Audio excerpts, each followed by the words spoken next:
Backrooms is an interesting concept that was conceived of from a creepypasta. The basic premise came from a 2019 anonymous 4chan thread based on paranormal themed things, asking users to, in quotes, post disquieting images that just feel off. One of the posts was the original photo of the Backrooms, a picture of a large carpeted open room with yellow wallpaper and fluorescent lighting on a Dutch angle. It's not known where the photo was taken, but it appeared in an earlier thread on April 21st, 2018. And then from there, it kind of sprouted into creepypastas and then eventually became a YouTube short horror series. And now it's being turned into an A24 horror movie. This concept was recommended by my buddy Sean. You could follow him at Sean and Ryan Vlogs. Sean pulls tricks. He does some other, pretty cool stuff on YouTube. So definitely give him a sub. But what we're talking about here today is getting into the Backrooms, the movie, what that could probably look like, how they should do it,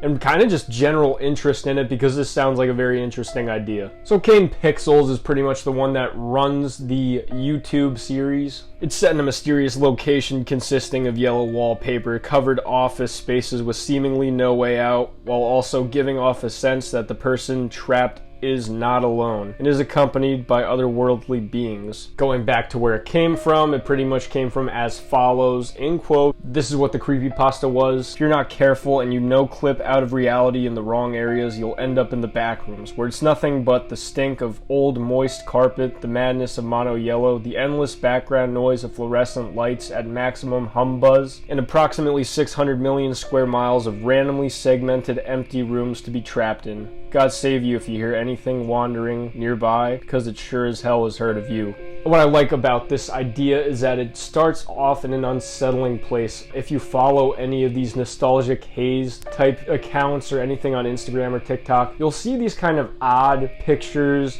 videos, places where they make you feel weird because there's an odd nostalgic feeling to them. They really set you in a place and time, and I think that that's something that the Backrooms really taps into, that makes you feel very uneasy. It taps into that odd nostalgic feeling, but it also has kind of an emptiness to it that just makes it feel off and almost puts you in a childlike primal fear. And then add into it the idea of extra dimensions, being displaced in time, and then not being alone in those back rooms. It's a very scary idea. It's something that I think they could do really well in an awesome movie. What I like too is that since A24 is doing it, you know that you're going to get something weird out of it. What I love about A24 horror movies is that they're able to go a lot more conceptual, weird. They're not very mainstream horror movies to a certain degree. I think that movies like X and Talk to Me still had a good amount of mainstream appeal, but a lot of them are definitely not for everybody, and they give directors the freedom to kind of do what they want with these concepts. So if you get a weird vision for the Backrooms movie, I think that this is something that could be really interesting. If it was Blumhouse, as much as I enjoy Blumhouse movies, I could totally see this just being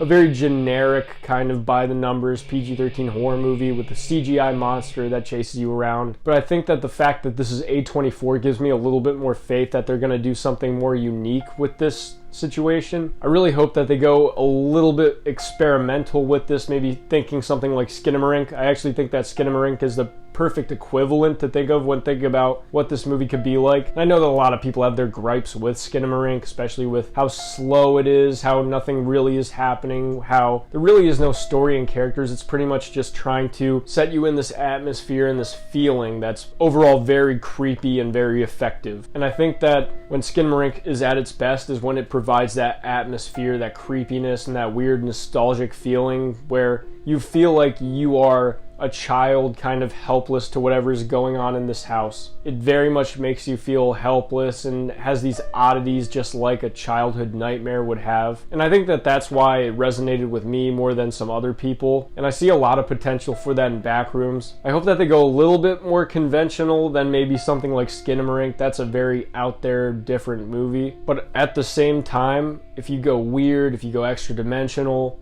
you go kind of artsy with it, this is a movie that I totally believe could unsettle a lot of people and could be a huge success. And I'm always going to be open to a new horror movie, especially something that's trying to go for something new and weird. This is a great concept to springboard off of, and I can see it going viral and kind of taking that route. What the Backrooms is so good at is kind of evoking some old feelings, dredging up things, and making you feel alone. Like that episode of SpongeBob where Squidward is all by himself. That's part of the creepiness to it, is there's that factor that you are basically alone, and then, you know, you don't know what is creepier or what's worse. The idea of you being alone in these back rooms, or the idea that there's something in the back rooms that can sense you and has terrible, terrible plans for you. Very scary ideas, something that I think could be very hard to convey in any kind of conventional movie, especially hard to make effective, so I think you would need to get the right director, the perfect person to make this happen. And hey, you know, I'm not sure what they're exactly planning with this movie,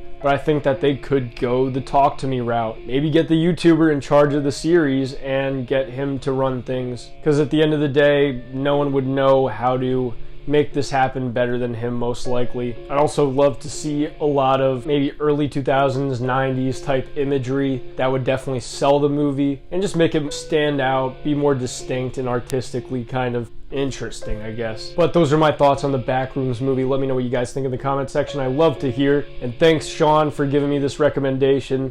This was definitely a great concept to talk about in a video. See you guys later. I'm GM Light. Have a good one.